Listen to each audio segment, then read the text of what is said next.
32 years old now. I was 12 years old at the turn of the millennium. I should know about this stuff. But back then, all I cared about was my N64. I gotta pee, I'll be back.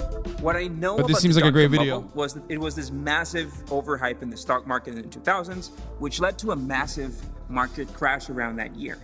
And I can remember some keywords like Amazon and eBay, they were all part of that. There's no guarantee that Amazon.com can be a successful company.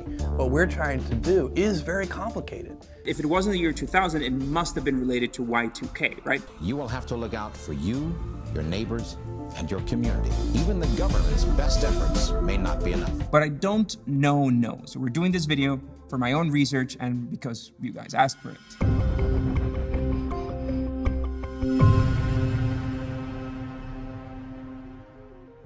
To truly get a grip on what happened, we kind of need to draw a timeline that starts in the early 90s. And the first key moment in that timeline is the release of a web browser called Mosaic. It was released in January 1993, and it was key to making the internet popular. Mind you, the internet existed before then. The internet as a network of interconnected computers, it existed. And other browsers like World Wide Web, or Viola, www, they existed before then, but it was Mosaic that helped bring wide access to the web. It was developed by the National Center for Supercomputer Applications, and the credit on that goes for two developers, Eric Bina and Mark Andreessen. Yes, that Mark Andreessen. They both later went on to found Netscape and released the Netscape Navigator in December '94. Mark Andreessen is, of course, one of the co-founders of Andreessen Horowitz, one of the most important venture capital firms today, a firm that has invested in Skype and Twitter and Facebook and Groupon, Zynga, BuzzFeed, Medium, Figma. But I'm getting sidetracked. What the fuck is Figma, dude? Figma balls. The thing is that Mosaic was the first popular internet browser in the world. We could call it the beginning of a widely accessible internet. And other browsers came along later and stole most of its market share. And there were literally browser wars in the 90s. Mark Andreessen has brought rhyme, reason, and maybe soon the masses to the mystifying world of the internet, which seamlessly links computers all over the world. Let's fill this timeline with internet speeds. In 1993, the fastest internet you could get was 56 kilobytes per second. That was with a modem over the phone. Now, for you younglings watching, this sound was the sound of the future. That's the sound of your computer God connecting to the damn. internet, accessing the web through your phone. That's until somebody at your household. Yo, I'm so fucking old. I know, like, I've seen that shit, dude. Kind of I've picks up seen the some of those handset graphics, At brother. all. But take a look at this. Even at the turn of the millennium, the fastest internet that you could get was 256K. If you look at this curious thing, you know, when Amazon.com released, average internet for US households was 56 kilobytes per second. That shit would take hours to fucking load, man. And let's add computer access to that timeline.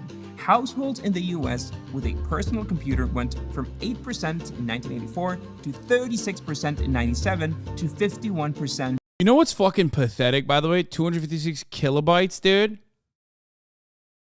Like, in America, ain't shit changed, brother. What the fuck? How sad is it that, like, in most places in America, you, like, because he's going to talk about, like, crazy speeds now. He's going to be like, oh, man, you can just, like, very easily access, like, 1 gig, right? No. Wrong. In the year 2000. But even in this early internet, entrepreneurs saw a field of opportunity.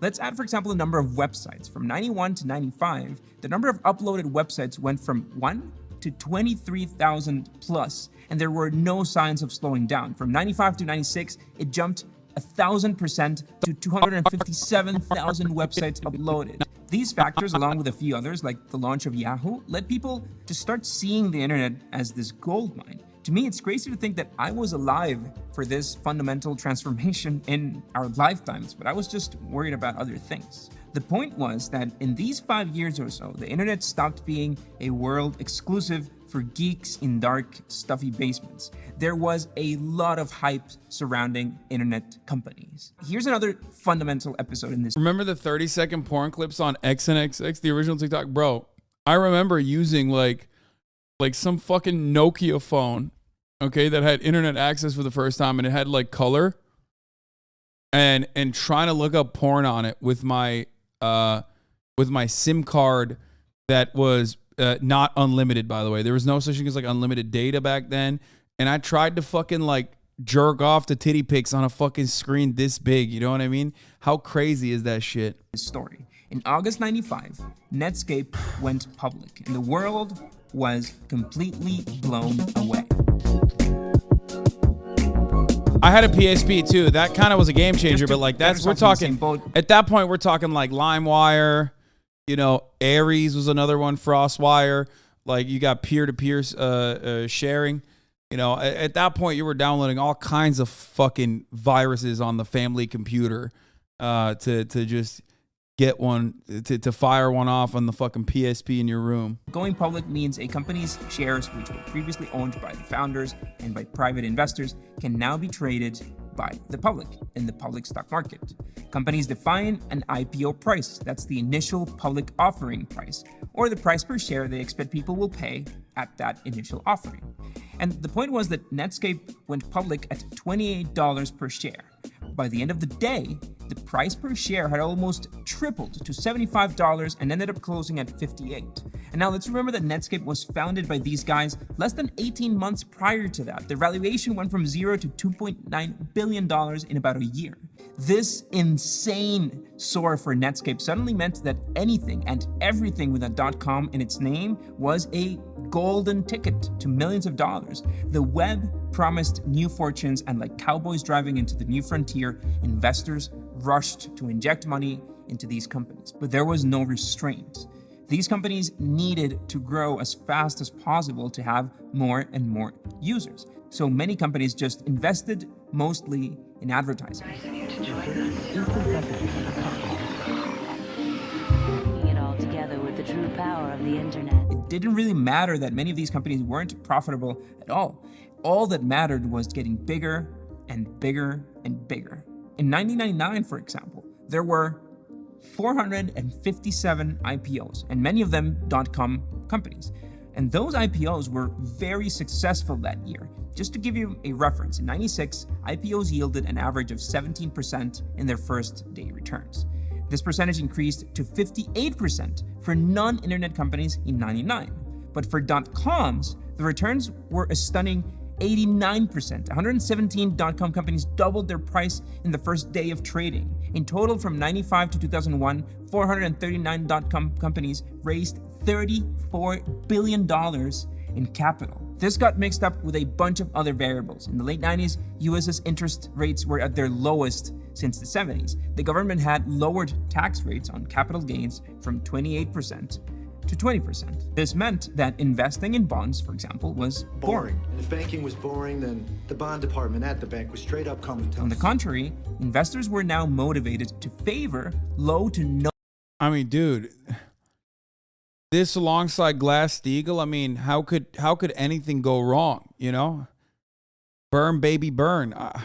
No dividend-paying stocks over those that paid considerable dividends. For reference on that, a company may decide to pay dividends to its shareholders if it has leftover profits, if the revenue exceeds its expenses, right? So dividends are distributed equally and usually range from a few cents to a few dollars per share.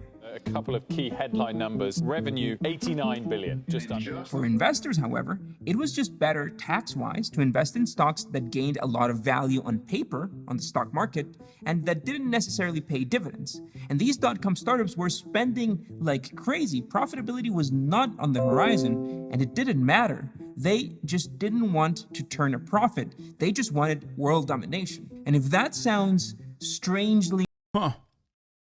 That's crazy.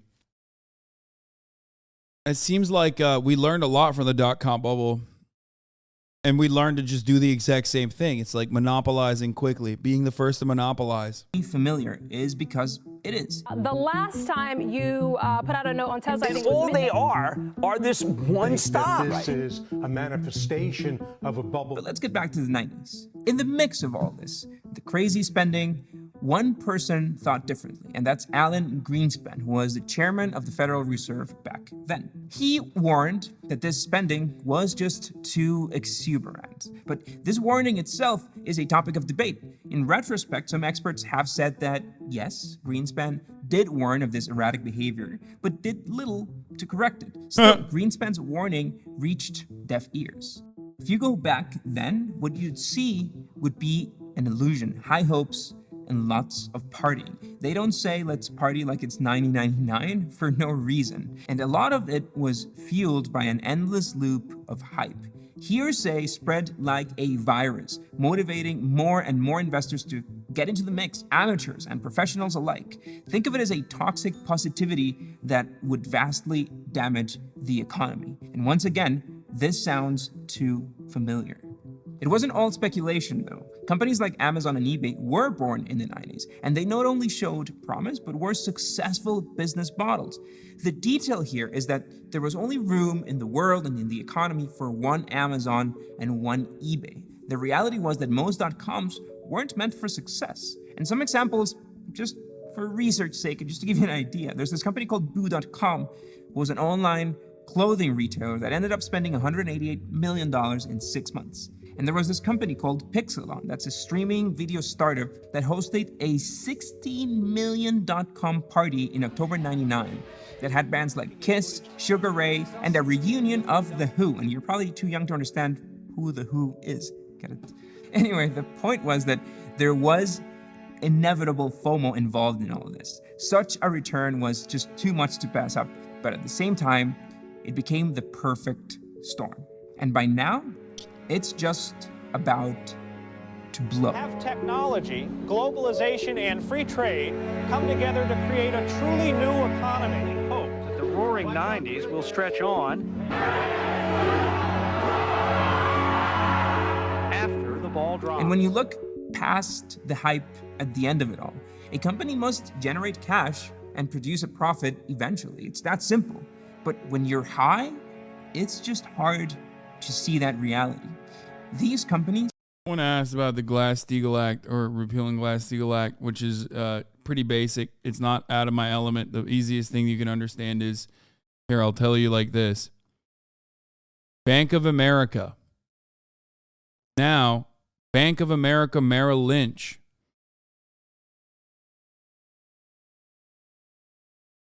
That's it. Back in the day, commercial banks that take your money, okay, and hold it, and investment banks were separate.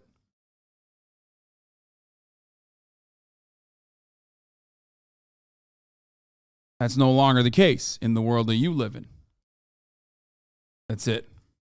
Were spending crazy dollars on marketing and aspects that had nothing to do with generating revenue or improving their cash flow. If they can continue raising money, why would you want to focus on revenue, right? Why Musk was so determined to tell the street that he wasn't going to raise capital. It's been growing at a remarkable pace. Apple will be the first $1 trillion company. Part of the problem was that the expectations created by these massive investment rounds, these massive valuations and IPOs, was so much expectation that the value of these companies exceeded their capacity to respond. The promised value was just too much for the companies to actually grow to that value. HSBC once reported that companies would have to grow their revenue by 80% a year to satisfy valuations they had back in those years. Microsoft was one of the best performing companies at that time, and it only managed to grow by 50%. On March 2000, the NASDAQ index reached an all-time high of 5,132 points, but the needles that would prick the bubble were just creeping in. And hold on, we've made it all the way to year 2000, and we have not talked about Y2K. What if everything that could go wrong did? 100 days away, after all the talk, all the hype, all the fear.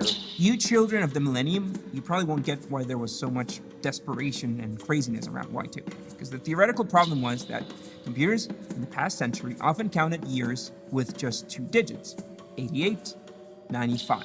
This wasn't programmers being lazy. On the contrary, it was these guys optimizing for the very limited storage at the time.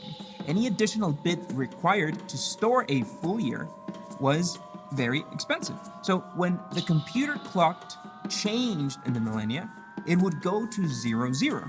But how was 2000 different from 1900? They're both 0, 0. Another problem back then was that some programmers may have misunderstood the Gregorian calendar rule on leap years. The rule states that years that are exactly divisible by 100 are not leap years. While that rule is correct, there's an exception to it that states that years divisible by 400 are leap years. And then 2000, the correct answer is 2000 was a leap year. And finally, there was fear that people could confuse the day, month, year format on the date. When you have a 99 at the end, it's easy to tell which one of those numbers is the year. But what if the date is 01/11/05? Which is which? This, by the way, would be much simpler if everyone just adhered to the very logical day, month, year. I will stand by this. I'm sorry to state this. This is the one thing America got right. Everything else, not using the metric system, gigantic L, not using centigrade, gigantic L. This is the one thing America got right and the rest of the fucking world got wrong. Straight up. And I say this as someone who comes from the date, month, year, like day, month, year system. It makes so much more sense. I have not lost it. I'm so right.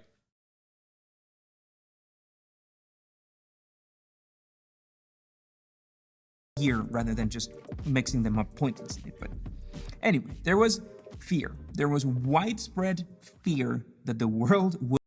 Everybody knows what the year is. So the increments smallest to largest is stupid. Everybody already knows what year it fucking is for the most part. You look at that last, it's like, I see it as like a folder. Month is the larger folder and the day within that month should come afterwards.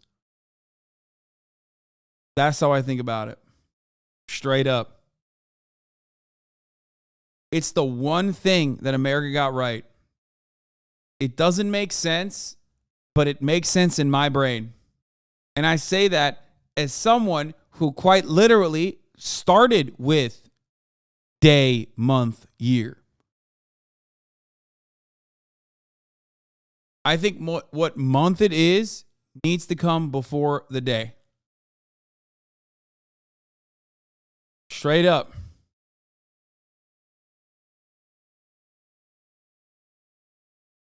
Would collapse. Literally trigger the end of the world. Power, water, telecommunication. Tomorrow, what happens to you and the computers in your home and business? The answer is nigh you. Your bank accounts could be locked because technically, for their computer, you weren't born yet. The US Secretary of Defense said that the Y2K problem is the electronic equivalent of El Nino, and there would be nasty surprises around the globe. Companies like AT&T revealed that 60% of the time and money needed for its total compliance efforts was going to be devoted to testing the source code changes made to address this Y2K issue. And I kid you not, I remember having conversations with my friends in school on whether the world was going to end on that December vacation. The US had braced the country for the financial chaos that Y2K would cause. In February 2000, when it was clear that we had survived, Alan Greenspan announced the need for a dramatic rise in interest rates. As soon as he mentioned that increment in interest, speculation grew rampant, as it was really unclear how the higher borrowing costs and the increased rates would affect these inflated dot-com stocks. It lost a quarter of its value in just 1 week.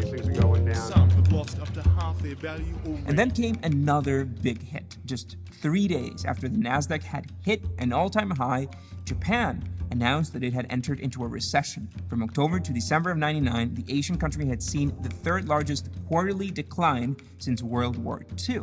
And Japan is important here because they were a crucial player in the tech market. So this news spread like wildfire, starting a worldwide sell-off of already very vulnerable stocks. In no time, the Nasdaq had fallen 39% in the year 2000. It's described as nothing short of breathtaking, a points drop never before seen on the US market. This drop just showed the fragility of internet stocks, as the market suffered significant losses while other markets and other industries rose. By March 13th of 2000, the Nasdaq had seen its fourth biggest point loss in history. And we were just getting started with that crash. On March 20th, like a swift sword slaying any remaining hope, the Federal Reserve raised interest rates. But add another punch to the market. Microsoft was facing an antitrust lawsuit by the US government, just like the one Facebook is facing right now. Go watch that video. At the time, Microsoft was said to have created a monopoly using the legal and technical restrictions it put on the ability how time has changed. Of PC manufacturers and users to uninstall their browser Internet Explorer and to use other programs. I think it's fucking hilarious that like Microsoft still, like remnants of that still exist within Microsoft's endless begging for you to just keep using Internet Explorer. Or now, have you tried Edge? Come on, please try the Edge. Please, dude, please try Edge. Please. I know you want to make your default browser Google Chrome, but have you thought about Microsoft Edge? Oh my God, I'm gonna kill myself, dude. Please try Edge, dude. I'm fucking edging, man. I'm on a knife's edge. Come on.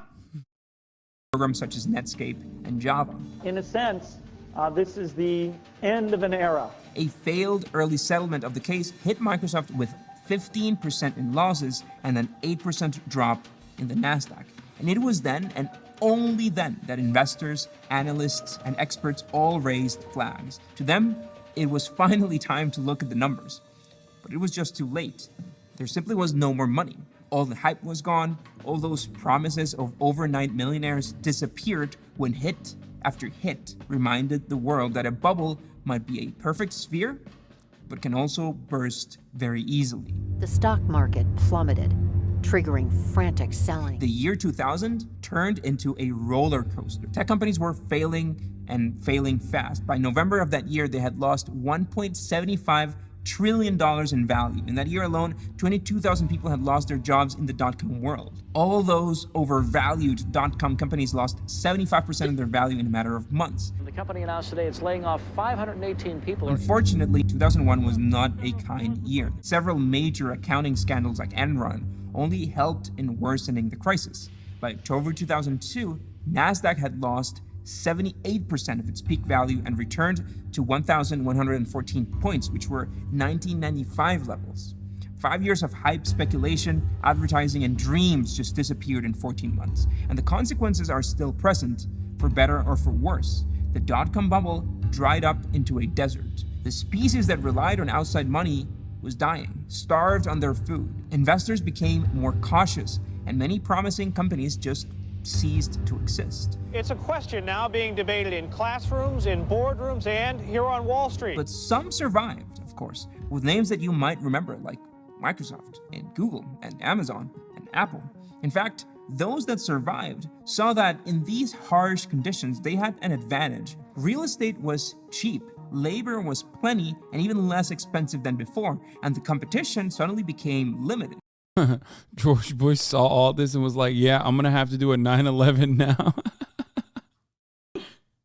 Just a little bit of a 9/11. 9/11. September 11. And that's not to say that they weren't immune to this crisis. Their stocks did plummet.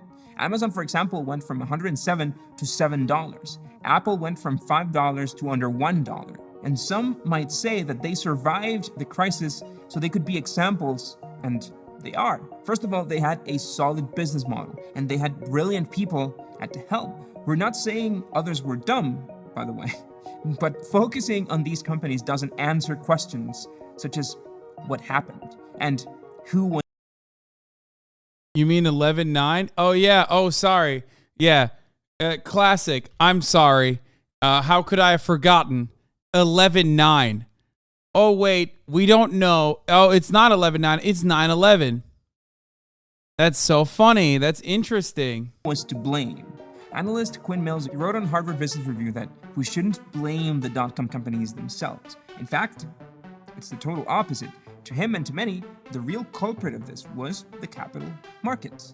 In his words, venture capitalists bear a marked responsibility for the dot-com disaster, as do investment banks and brokerage houses that hyped these dot-com shares. Just as the capital markets helped in injecting cash into this growing world, they also mishandled it, fueled by greed and desire to expand and grasp everybody in their hands. Europeans be like, 11-9, you mean? Right? 11-9, you mean? The 11th of September in 2001, at the top of the hour, there was a 60-second ad break, right? Yes, that's right. A second ad break has hit the Twitch watchers of the HasanAbi broadcast. At the top of the hour, there's a 60-second ad break. If you no longer want to see those ads, all you need to do is subscribe. You can do that for $5, or you can do that for free with a Twitch Prime. You can get a Twitch Prime by connecting your Amazon Prime account to your Twitch account. You get one free Prime subscription a month. Use it on your favorite broadcaster. Hopefully that's me. You can also get gifted a sub, if you will.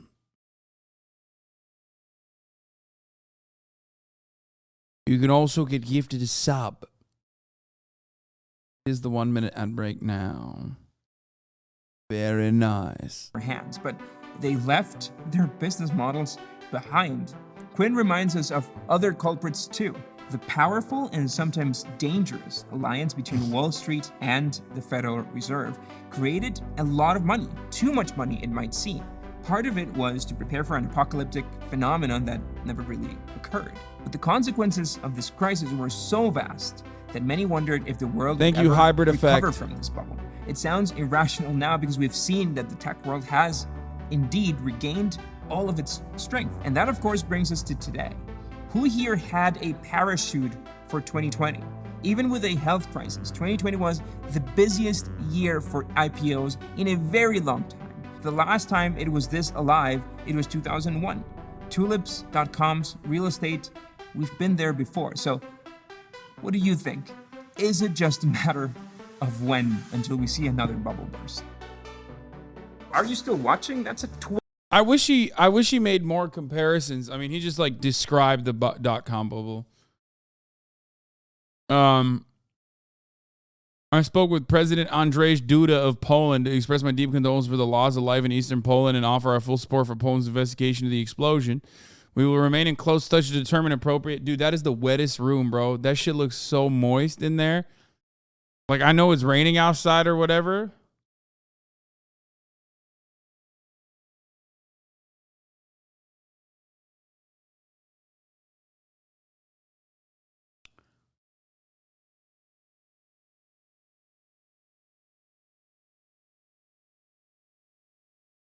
More Elon pettiness. Oh, yeah, we were going to watch Elon be a fucking freak on the timeline. Elon Musk has been